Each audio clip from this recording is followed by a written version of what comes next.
Wat is dit wat jy vanmôre 'n bietjie moet sit en net moet onthou wat die Here vir jou gedoen het in die verlede?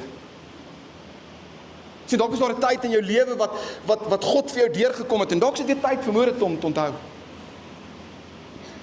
En almal van ons gaan deur moeilike tye.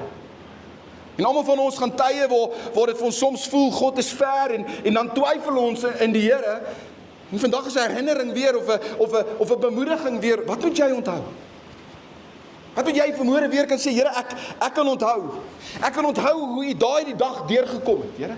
Ek kan onthou hoe U getrou was 2 jaar terug of 3 jaar terug. Here, ek kan onthou van die dinge wat U gedoen het. Ons sien wat die probleem het is, die probleem is ons onthou baie keer die slegte dinge en ons vergeet die goeie dinge. En ek sien dit by soveel mense. Ek sien dit in die bediening. Die Here het hierdie gedoen en hierdie gedoen en hierdie gedoen en hy het my lewe getransformeer en ek lewe in victory en die Here is goed vir ons. As ek geweet het waar ek nou is en waar ek nou is, die Here is goed vir ons. En dan een ding kom hier en dan gebeur daar een ding. Iemand sê iets. Daar gebeur iets by die werk. En dan ewe skielik al die 100 dinge wat die Here gedoen het, vergeet ons. En ons fokus net op die een slegte ding. Ja, maar daai ou is so. Ja, maar jy weet, hierdie Christene en Jesus en die kerk en mense en dit almal is sleg en ons kom nie meer kerk toe en grond. Alles omdat ons een fout gekry het. Maar ons vergeet dat die Here honderde ander goed wonderlik gedoen het.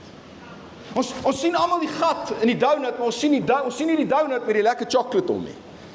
Die donut, die hele chocolate het vol donuts en is Kit Kats en is bar one. En is al hierdie lekker, maar wat sien mense? Ons so gat in die donut. Maar ons sien nie die donut nie.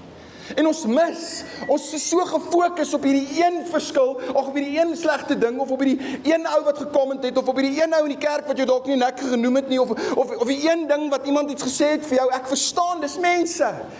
Maar dan mis ons die 1000 ander goed wat die Here vir ons gedoen het.